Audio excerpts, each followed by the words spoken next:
They come here to connect, to make contact, to bridge a divide. This is the forgotten population. Kids. Off the streets and into a gym. A gym run by cops. Here, they learn to fight. Sounds like a bad idea. Teaching kids who may be surrounded by violence on a daily basis how to perpetuate it. But that doesn't happen. Here they learn to respect it, to respect each other, to respect themselves. This is the brand new Bronx facility for the NYC Cops and Kids program, a project run by the NYPD that encourages kids from rough neighborhoods to leave the streets and enter the ring.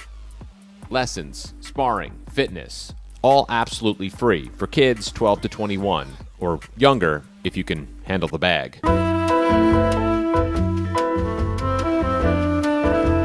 And today we speak to Nisa Rodriguez, police officer and legendary boxer, Jay Bulger, executive director of Bronx Legends Boxing, and of course, a bunch of these kids. So, Nisa, how long have you been boxing for? 18 years. What got you into it?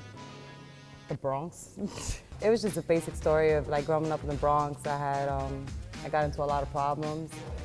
Actually, not too far from here is Taft High School, which I ended up getting kicked out of. I had my son at 17, and he's the reason why I went back to school. Not only that, just being in this program. They probably pretty much basically saved you. Yeah, boxing saved me. This program saved me. And now it's just kind of me paying it forward. Boxing changed my life, kept me on a straight path after having gotten in a lot of trouble as a kid.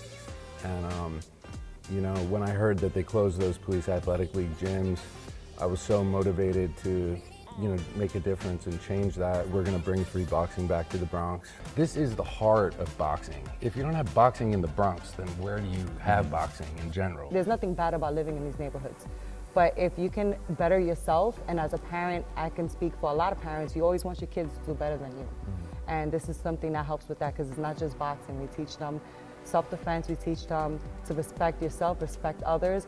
Not only that, we have city exam prep, we have ASVAB prep, we have people that come in from the military, from the departments, just to give them that information that a lot of the schools, unfortunately, they don't do anymore. Is it good to just kind of build you up and make you feel accomplished? Oh yeah, 100%. I feel that I used to be a very socially awkward person, and even now still am.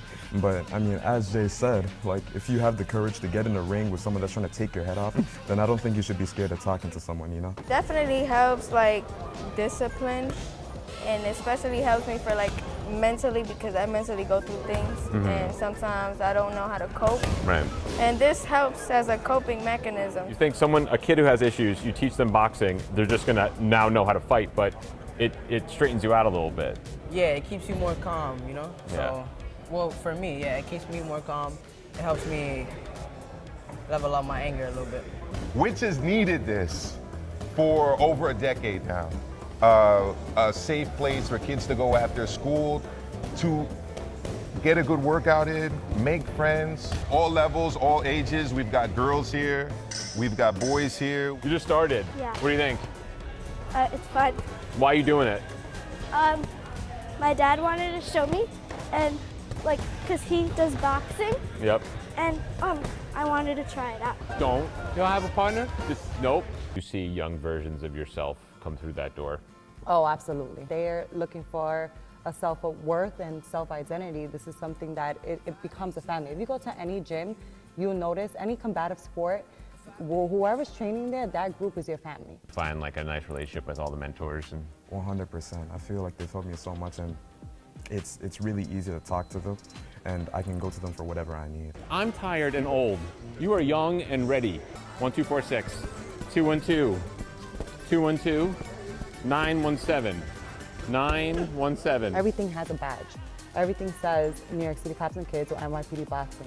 So you're representing not only your community, the gym, but the department. A lot of kids that might have grown up with that stigma of not having that connection with law enforcement, they're proud to wear these badges.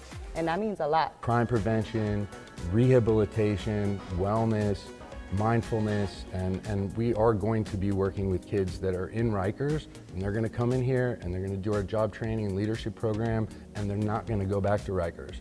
The only reason they went to Rikers in the first place was because they didn't have a place like this. There's no combo? Just going for it? Yeah. I'll hold the bag. You guys go for it, okay? Yes.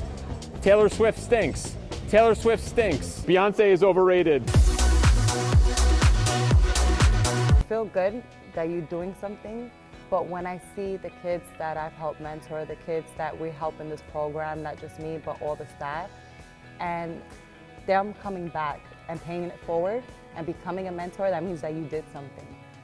That means that they saw what you were trying to do and they want to carry that on. So that's the proudest moment for me, and I think that's the best thing. And what would a boxing story be without a title bout? One of the most anticipated fights of the past few minutes. An even matchup of power, strength, and leg length. Let's circle around naturally, hit each other. Yes, Take exactly. it easy, Biggie.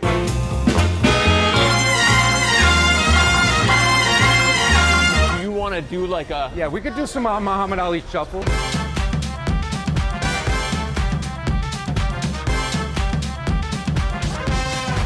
Come on, fantastic, right? So the Bronx finally gets its free boxing gym back. But for these kids, it's more than that. For them, it's a path forward.